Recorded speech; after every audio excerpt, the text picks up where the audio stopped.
옆 사람하고 인사 이렇게 나누도록 하겠습니다.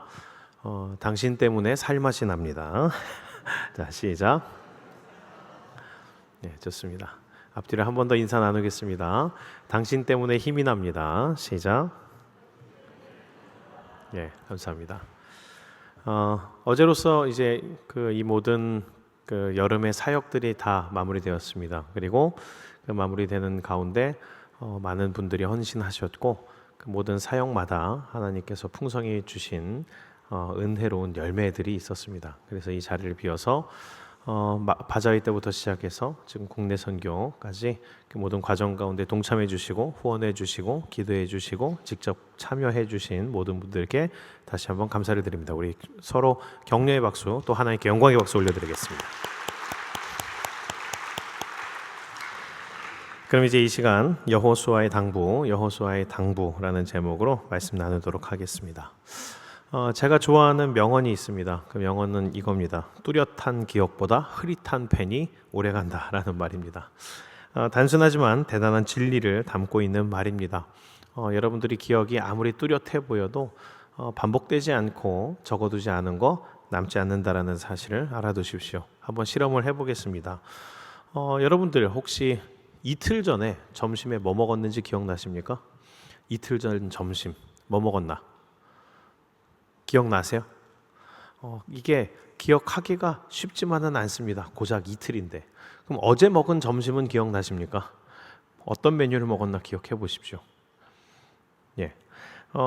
이틀 전에 뭐 먹었나 생각해 보니까 우리 선교 다녀온 사람들은 다 알겠더라고요. 돈가스 먹었어요. 그때 반찬으로 돈가스가 나왔고 저녁에도 기억하긴 쉽습니다. 삼겹살 파티했으니까 삼겹살 먹었습니다. 어제는 뭐 먹었나 했더니 우리 청소년 사역팀은 물회 먹었습니다. 죄송합니다. 저희만 좋은 거 먹고 와서 직접 우리가 먹고 경험한 건데도 불구하고요, 하루 이틀만 지나도 가물가물해집니다. 이제 중요한 게 있습니다. 지난주 토요일 점심 뭐 드셨습니까? 기억나십니까? 이게 기억하기가 쉽지 않습니다. 딱 한 주 지났는데 내가 직접 보고 씹고 뜯고 맛본 음식 이름도 잘 생각이 나지 않습니다. 하물며 그렇다면 들은 것, 공부한 것 쉽게 기억될까요? 쉽게 기억되지 않습니다. 자, 실험을 해보겠습니다. 2주 전에 제가 했던 설교 제목 기억하는 분, 자, 커피 상품권 드리겠습니다. 하나, 둘, 셋.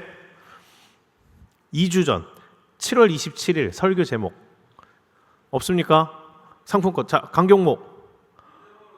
믿음으로 취하라. 박수 한번 주십시오. 자, 기억한 거예요? 보고 읽은 거예요? 원래 보고 읽은 건 안 되지만 그래도 뭐 사전에 다른 말은 안 했기 때문에 커피 상품권 보내드리겠습니다.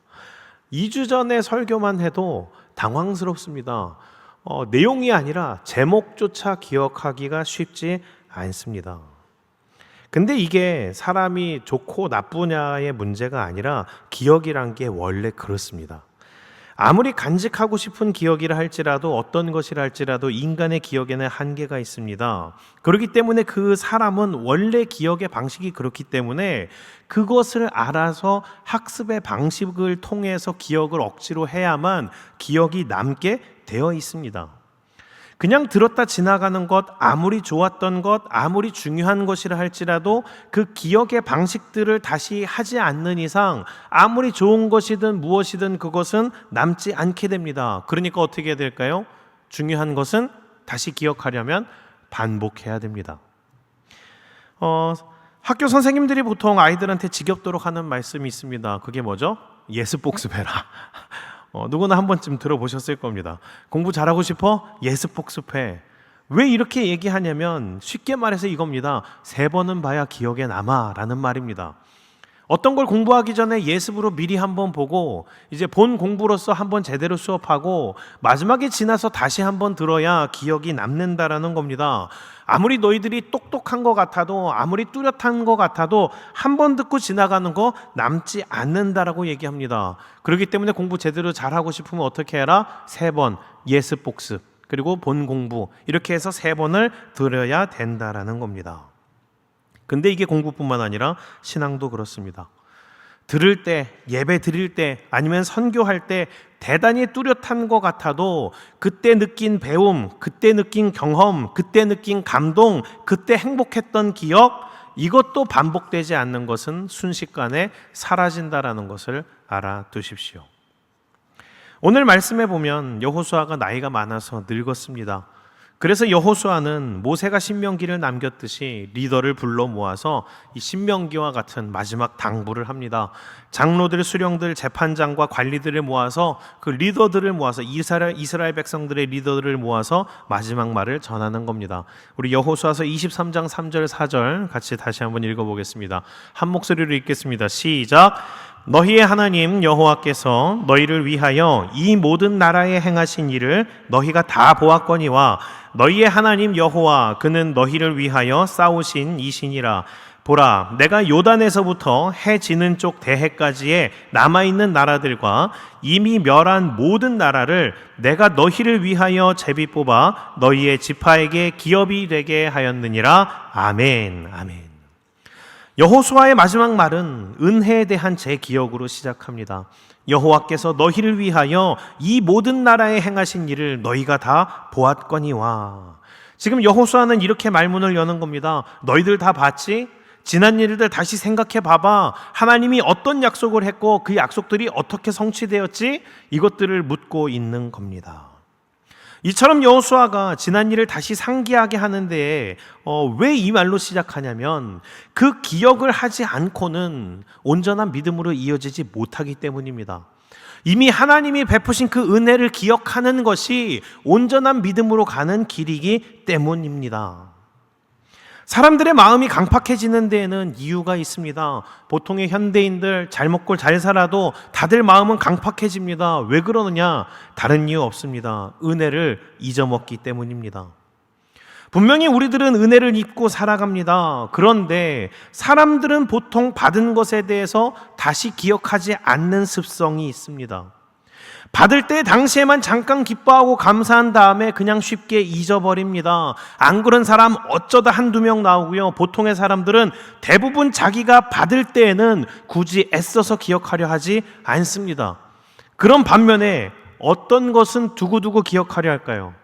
서운하면, 상처받으면, 이러면 사람들은 두고두고 곱씹습니다. 어떻게 나한테 그럴 수 있어? 어떻게 네가 나한테 그렇게 말할 수 있어?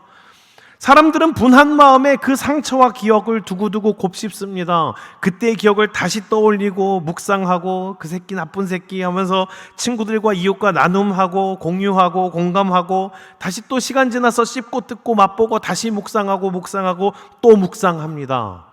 그러니까 결국 어떻게 될까요? 이렇게 반복해서 묵상하니까 받은 상처는 1년 전에 2년 전에 있었던 상처라도 바로 어제 받은 상처처럼 기억합니다.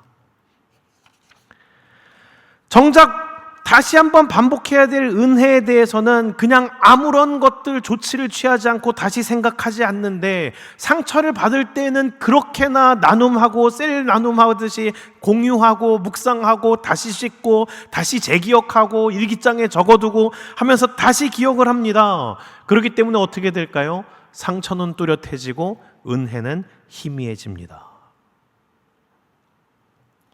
그렇기 때문에 신앙생활 하는 데 있어서 대단히 중요한 게 있습니다. 예수 그리스도를 닮아가는 영적의 성숙에 이르는 데 있어서 대단히 중요한 게 있습니다. 무엇이냐? 은혜는 기억하고 원수는 잊어버리는 것. 이것에 대해서는 우리가 훈련을 해야 된다라는 겁니다. 지금까지 우리는 여호수아서를 보면서 여호수아에 대해서 주의 깊게 살펴볼 수 있었습니다. 여호수아, 그는 어떤 사람이었나? 여호수아는 지극히 평범한 사람이었습니다. 모세처럼 특수한 출신도 아니고 그런 교육을 받지도 못했습니다. 솔로몬과 같은 특출난 지혜나 재능이 있던 사람도 아닙니다.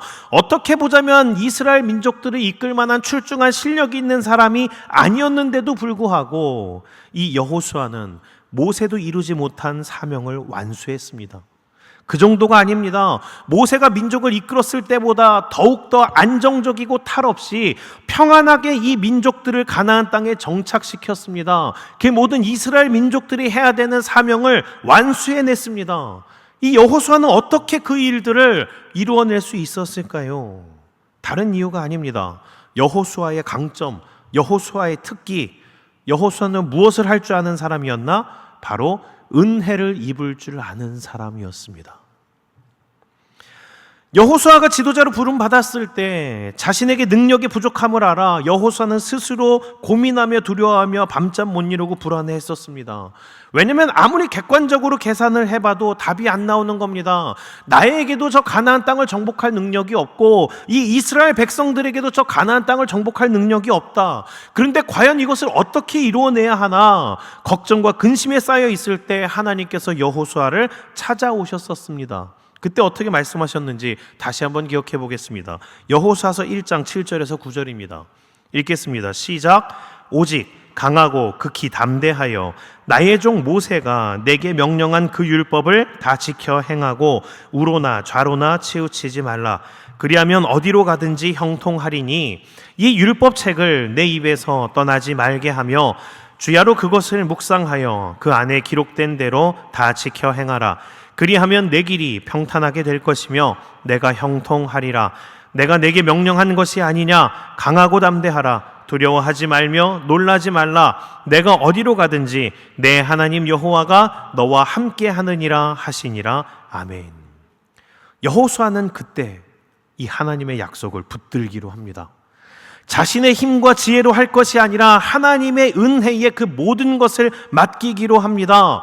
그래서 하나님이 시키시는 대로 순종할 것만 자기의 몫인 것을 알아 그 말씀에 순종하는 것과 그 말씀을 끝도 없이 수도 없이 반복하며 암송하고 묵상하며 기억하는 것, 그것을 하기로 합니다. 그런데 어떻게 됩니까? 여호수아는 가나안 땅 정복의 계획에 플랜이 없었습니다. 어디를 치고 어디를 정복한 후에 어떤 무기를 만들고 이런 계획도 없었습니다. 어떻게 보자면 지극히 무식해 보이는 방법으로 하나님 시키시는 것만 하나하나 해나갑니다.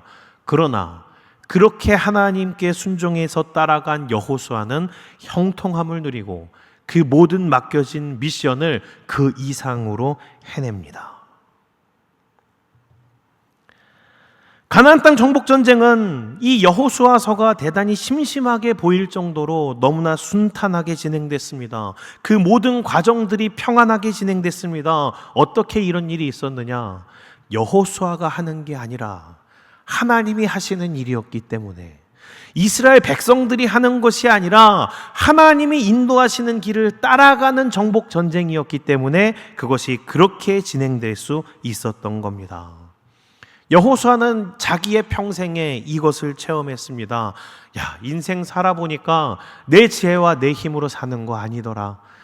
젊었을 때는 내 힘으로 사는 줄 알았는데 결국 하나님이 하시는 거더라. 그래서 내가 경험해 보니까 진짜 중요한 게 이거더라. 그래서 리더들을 모아놓고 마지막 당부의 말을 이렇게 남기는 겁니다. 23장 6절을 읽어보겠습니다. 시작.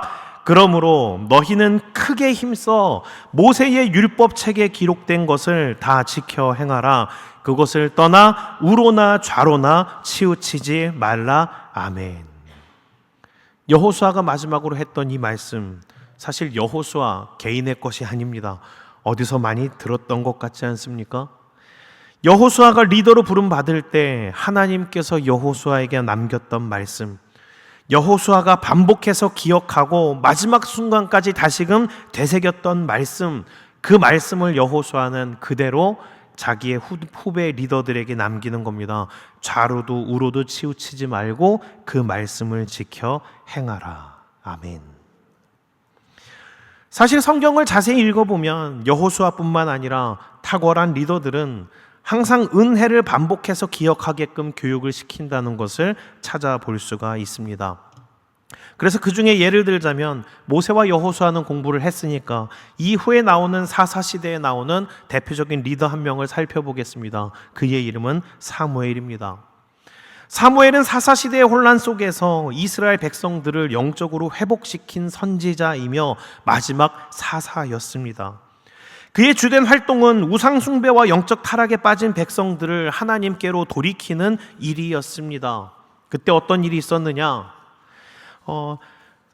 이스라엘의 큰 전쟁이 여러 번 있었습니다. 그 중에서 사울이라는 초대 왕은 전쟁에서 이겼을 때 자기의 기념비를 세우느라 바빴습니다.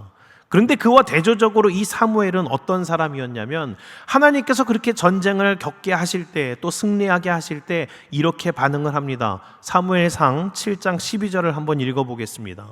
사무엘상 7장 12절 같이 읽습니다. 시작. 사무엘이 돌을 취하여 미스바와 센 사이에 세워 이르되 여호와께서 여기까지 우리를 도우셨다 하고 그 이름을 에베네셀이라 하니라. 아멘. 블레셋이, 사무엘이 사사로 있었을 때 블레셋이 쳐들어옵니다. 그때 사무엘은 단순히 이것은 국가 간의 전투의 문제가 아니라 우리가 먼저 회개해야 될 일이다 라고 하며 백성들을 미스바 광장으로 모입니다. 그렇게 모인 백성들과 함께 종일을 금식하며 기도합니다. 그리고 나서 전쟁을 하려고 하는데 하나님께서 먼저 블레셋 군대를 벼락으로 치십니다. 블레셋 군대들이 흩어지는 가운데 이스라엘 군대들이 나머지 잔병들을 치고 전쟁에서 승리하게 됐습니다. 그렇게 전쟁에서 승리했을 때 사무엘 이렇게 하지 않습니다. 봐라, 나 쩔지. 이게 아닙니다. 먼저 달려가서 그 미스바와 센 사이에 에베네셀을 세웁니다. 기념비를 세웁니다. 그리고 뭐라고 증거합니까? 얘들아, 백성들아, 봐라, 하나님이 여기까지 우리를 도우신 거다. 이거 우리의 힘으로 한 거 아니고 사무엘이 한 거 아니다. 하나님이 하셨던 전쟁이고 하나님이 도우셨단 거다라며 기념비를 세웁니다. 이 기념비의 목적은 영광을 하나님께 돌리는 것이고 또 하나의 목적은 교육이라는 겁니다. 사실 이러한 교육의 중요성을 하나님은 너무나 잘 알고 계셨기 때문에 이전에 여호수아를 가르쳤었습니다. 우리 확인하도록 하겠습니다. 여호수아서 4장 1절에서 7절입니다. 여호수아서 4장 1절에서 7절, 제가 한 절, 여러분들 한 절 교독을 읽고 마지막 같이 읽습니다. 그 모든 백성이 요단을 건너가기를 마침에 여호와께서 여호수아에게 말씀하여 이르시되 그들에게 명령하여 이르기를 요단 가운데 제사장들의 발이 굳게 선 그곳에서 돌 12를 택하여 그것을 가져다가 오늘 밤 너희가 유숙할 그곳에 두게 하라 하시니라.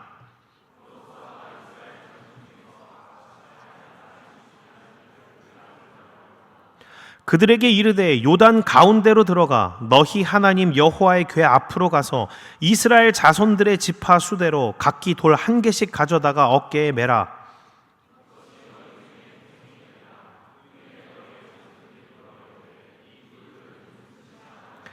그들에게 같이 읽습니다. 그들에게 이르기를 요단 물이 여호와의 언약궤 앞에서 끊어졌나니 곧 언약궤가 요단을 건널 때에 요단 물이 끊어졌으므로 이 돌들이 이스라엘 자손에게 영원히 기념이 되리라 하라 하니라. 아멘. 아멘.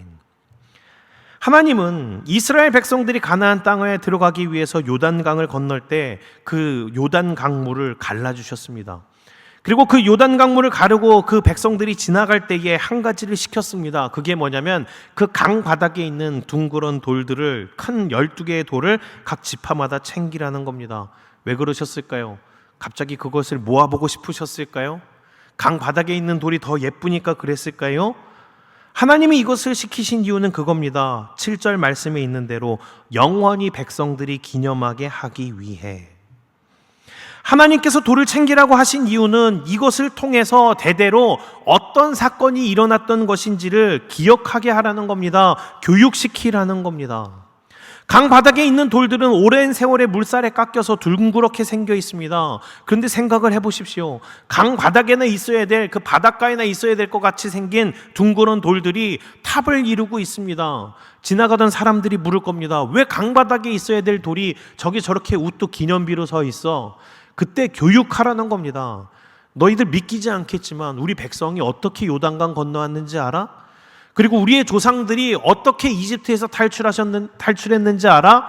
하나님이 물을 가르셨어. 홍해를 가르시더니 이 요단강을 건너올 때도 마찬가지로 또 강을 가르시고 우리를 이 가나안 땅에 들어오게 하셨어. 이것을 다시 기억하라는 겁니다. 이렇게 기억시키고 교육을 시키는 것이 있어야 온전한 이스라엘 백성들로 있을 수 있기 때문에 하나님은 인간을 잘하시기 때문에 이 교육을 시키라고 그것을 시키는 겁니다. 교육하고 기억하지 않으면 은혜는 금방 쉽게 잊어버립니다. 하나님께서 놀라운 기적을 일으키시는 것보다 더 중요한 것은 하나님이 하신 일을 그 후대에 전하는 교육입니다. 왜냐하면 아무리 놀라운 기적을 일으켰어도 그것을 교육하고 다시 기억하게 하지 않으면 모든 사람들이 순식간에 다 잊어버리기 때문입니다. 출애굽 1세대는 하나님이 일으키신 기적이 적었기 때문에 망했던 게 아닙니다. 생각을 해보십시오. 그들은 기적 중에 홍해를 가르고 나왔습니다. 반석에서 솟아나는 물을 먹었습니다. 매일 아침마다 일어나면 하늘에서 내리는 신비한 만나를 먹었습니다. 매일매일이 기적의 연속이었는데 그들은 받은 은혜를 기억하지 않습니다. 홍해를 건너온 것을 벌써 까먹었고 노예 생활하다가 구출된 것을 벌써 잊어버렸습니다. 그들이 바라보는 것은 무엇이었습니까? 당장에 오늘 먹을 고기, 당장에 지글 먹을 만나와 가시, 당장 자기 손에 없는 것들을 보느라 이미 베푸신 은혜를 잊어먹고 불평과 불만을 쏟아냅니다. 그리고 급기야 나중에는 하나님을 저주하고 원망하며 우린 다 이 광야에서 죽게 될 거야 라고 말합니다. 그렇게 하는 사람들 자신들의 믿음대로 결국 광야에서 다 죽고 마는 겁니다. 여호수아는 이것을 너무나 잘 알기에 다시 리더들에게 신신당부합니다. 여호수아서 23장 6절에서 11절 말씀 우리 같이 한 목소리로 읽어보겠습니다. 시작. 그러므로 너희는 크게 힘써 모세의 율법책에 기록된 것을 다 지켜 행하라. 그것을 떠나 우로나 좌로나 치우치지 말라. 너희 중에 남아있는 이 민족들 중에 들어가지 말라. 그들의 신들의 이름을 부르지 말라. 그것들을 가리켜 맹세하지 말라. 또 그것을 섬겨서 그것들에게 절하지 말라. 오직 너희의 하나님 여호와께 가까이 하기를 오늘까지 행한 것 같이 하라.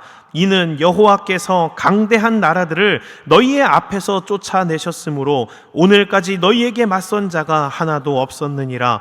너희 중 한 사람이 1000명을 쫓으리니 이는 너희의 하나님 여호와 그가 너희에게 말씀하신 것 같이 너희를 위하여 싸우심이라. 그러므로 스스로 조심하여 너희의 하나님 여호와를 사랑하라. 아멘. 아멘. 말씀을 마칩니다. 사람은 받은 은혜가 없어서 배은망덕해지지 않습니다. 은혜를 잊어버려서 배은망덕해집니다. 근데 사람 그냥 냅두면 은혜로운 사람, 예의를 아는 사람이 되는 게 아니라 그냥 냅두면 배은망덕해집니다. 사춘기 때 생각해 보십시오. 그렇게 고생해서 10달을 고생해서 애를 낳고 애지중지 키웠는데 사춘기만 돼도 이렇게 합니다. 엄마가 해준 게 뭐 있어? 아빠가 뭘 알아? 마치 자기가 혼자 큰 듯이 얘기하는 게 본능적인 인간이라는 겁니다. 사람이 어떻게 언제 강팍해지느냐? 왜 강팍해지느냐? 예전에 사역을 할 때 언제 얘기했던 것 같은데 한 청년이 저에게 질문을 했습니다. 목사님, 왜? 저 요즘 이상한 것 같아요. 왜? 저는 아무것도 잘못한 게 없는데 심령이 강팍해지고 있어요. 요즘 은혜가 메마르고 예배가 좋지가 않아요. 왜 그러는 거죠? 그때는 어떻게 대답해 줘야 될지 몰랐습니다. 왜 아무것도 안 했는데 강팍해졌지? 제가 뭐 특별히 뭘 잘못한 거 없는데 왜 강팍해졌지? 몰라서 대답을 해주지 못하고 그러게 나도 한번 고민해 볼게. 다음에 다시 얘기하자라고 하고 보내고 집에 왔습니다. 집에 와서 배가 고파가지고 먹을 게 없나 냉장고를 열었는데 스펀지 케이크 있는 거예요. 파리마켓에서 나온. 그래서 그 스펀지 케이크를 잘라서 한 입 물었는데 거의 스펀지 같은 거예요. 까끌까끌하고 퍽퍽하고 맛이 없고 야 이거 오래됐구나 싶었습니다. 그때 불현듯 하나님이 깨달음을 주셨어요. 이거다. 뭐였을까요? 저는 빵에 아무 짓도 하지 않았습니다. 스펀지 케이크에 누가 뭔 짓을 하지 않았습니다. 왜 그렇게 됐을까요? 원래 가만 냅두면 마릅니다. 우리의 심령도 그렇습니다. 그냥 가만 냅두면 강팍해집니다. 날마다 하나님이 주시는 은혜의 생명수로 가득히 채워지지 않으면 우리의 심령은 원래 강팍해집니다. 하늘에서 비가 한 번만 내리고 1년에 한 번만 내리고 365일, 364일이 지난다 생각해 보십시오. 버석버석 말라서 생명이 없는 땅이 돼버립니다. 그럼 어떻게 해야 될까요? 매일 은혜를 새롭게 공급받아야 되는 겁니다.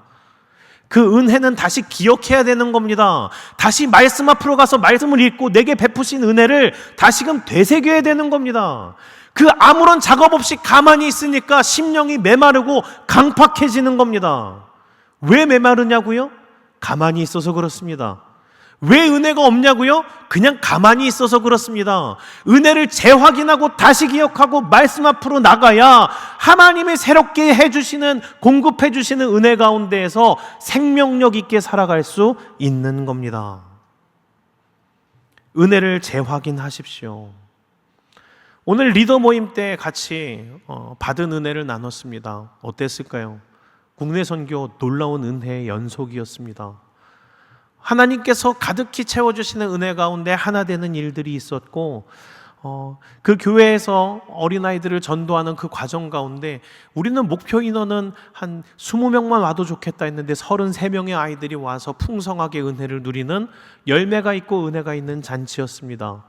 그 국내 선교에 대해서 어제 방금 경험했던 사람들 마치 오늘도 지금 경험하고 있는 듯이 생생하게 나눕니다. 그런데 지난번 태국 선교에 대해서 이제 경험을 나누는 사람이 있었습니다. 어땠을까요? 벌써 감이 멀어집니다. 태국 선교 때 어땠느냐? 너무 좋았습니다. 비할 바가 없을 정도로 좋았습니다. 그러나 벌써 시간이 지나니까 감이 없어집니다. 우리의 기억이 그렇습니다.